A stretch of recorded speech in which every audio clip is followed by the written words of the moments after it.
मैं एक डॉक्टर हूँ, तबीब हूँ, मसीहा हूँ। मैं एक डॉक्टर हूँ, तबीब हूँ, मसीहा हूँ। अहमियत कितनी है सेहत की बताया तुमने। जिंदगी तोहफा है रब का ये बताया तुमने। किस तरह मौत को गले लगा के अपने मरीजों को कोविड में बचाया तुमने। लोग तुमसे कहेंगे डॉक्टर बनके क्या पाया तुमने। अपनी नींद, सुकून, आराम सब दांव पे लगाया तुमने। पैसा, सरमाया, वक्त सब दांव पे लगाया तुमने। डॉक्टर बनके आखिर क्या पाया तुमने।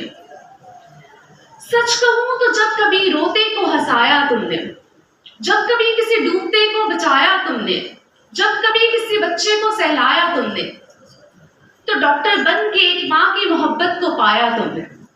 मरीजों के सजदों में हजारों दुआओं में पाया तुमने।